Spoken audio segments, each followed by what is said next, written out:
kita yang dapat menghancurkan kebersamaan kita. Ya. Jadi tidak boleh kita nih menghabiskan waktu untuk hal-hal yang tidak bermanfaat. Ya. Orang berapa banyak kuat mancing tuh dari pagi sampai sore. Tapi duduk di majelis taklim dari pagi sampai sore saya belum pernah menemukan tuh ya. Kalau orang mancing dari pagi sampai sore, nah itu saya pernah menemukan tuh kuat. Karena saya pernah mancing juga dan itu pun sekali-kalinya dalam seumur hidup saya tuh. Ya. Tapi kalau ada karyawan di bawah, ada orang-orang di bawah yang nggak sempat ikut ngaji. Terkadang mereka bukan nggak pengen ngaji seperti kita, enggak. Tapi ada kewajiban lain yang harus dia kerjakan ya. Maka kita perlu husnudzon. Ya rekan-rekan kita di bawah bukan mereka nggak pengen ngaji, bukan mereka nggak pengen ibadah ya, dalam waktu yang lama. Terkadang karena ada kewajiban yang lain. Barangkali mereka bisa mencari ibadah-ibadah di malam hari yang tidak berbenturan dengan kewajiban yang lainnya ya.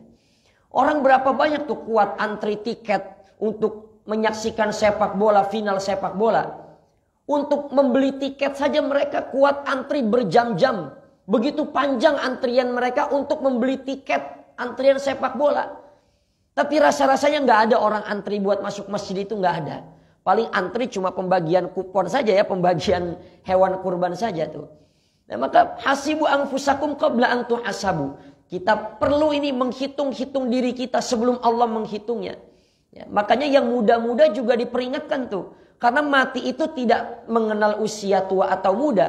Tapi mati itu kaitannya dengan ajal. Fa idza jaa ajaluhum la yastakhiruna sa'atan wa la yastaqdimun. Kalau sudah datang ajal seseorang, tidak ada yang sanggup memundur atau memajukannya lagi. Ini kita menghadapi era modern ya. Terkadang kita lebih banyak baca WA, lebih banyak nonton TV daripada baca Al-Quran, daripada membaca hal-hal yang bermanfaat. Ya. Makanya kata Imam Syafi'i begini, ada syair yang menarik dari Imam Syafi'i. Ya. Idza asyamru'un sittina amman fanisful umri tamhaquhu layali, kata Imam Syafi'i. Kalau orang dikasih umur 60 tahun, maka separuh dari umur yang 60 tahun itu habis dia gunakan untuk melewati malam-malamnya. Artinya apa? Kata Imam Syafi'i, kalau orang dikasih usia 60 tahun, ini setengah dari yang 60 tahun ini itu habis dipakai buat tidur. Kita kan malam rata-rata lebih banyak digunakan untuk tidur. Makanya Imam Syafi'i mengatakan begitu. Kemudian berikutnya, wa nisfu nisfi yadhhabu laisa yadri li ghaflatihi yaminan min shimali. Lalu separuh dari yang separuhnya tadi 60 tahun dikasih usia. Berarti sisa yang 30 tahun dipakai tidur, sisa 30.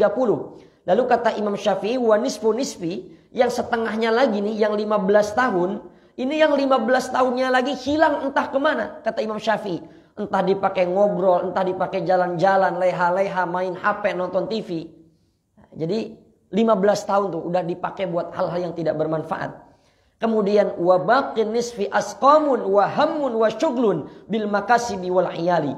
Kemudian yang sisa 15 tahun lagi yang seperempatnya itu habis kepakai untuk hal-hal seperti sakit, menghayal, ngelamun, kerja, cari nafkah.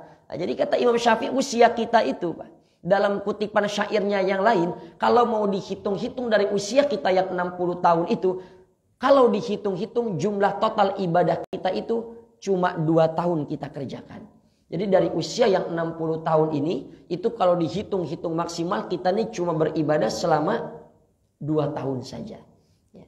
Nah kemudian yang ketiga apa dalam kitab Al-Wafi ini, ya, meninggalkan perkara yang tidak bermanfaat adalah jalan keselamatan dan kesuksesan. Ya. Karena nanti semua akan dimintakan pertanggungjawaban oleh Allah tuh. Inna sam'a wal basara wal fuada kullu ulaika kana anhu mas'ula. Inna sam'a, sesungguhnya pendengaran ini, wal basara dan penglihatan, wal fuada hati kita, kullu ulaika kana anhu mas'ula, dan termasuk hati kita ini, itu pun nanti akan dimintakan pertanggungjawaban oleh Allah, Pak. Maka hati ini yang tahu isi hati kita itu hanya Allah. Nanti itu dalam kitab Tanbihul Ghafilin, Imam Abu Lais At-Tamarqandi menjelaskan tuh. Ada orang yang secara zahir itu membuat malaikat terkagum-kagum dengan amalannya. Salatnya rajin, baca Al-Qur'annya rajin, zakatnya ditunaikan, pergi haji dia ke Baitullah. Itu malaikat kagum dengan amal orang ini. Tapi kata Allah, hai malaikat, lemparkan catatan amal ini ke wajah mereka. Bingung malaikat. Memang kenapa ya Allah? Secara zahir dia beribadah kepada Allah. Tetapi di dalam hatinya dia punya niat lain kepada selain Allah.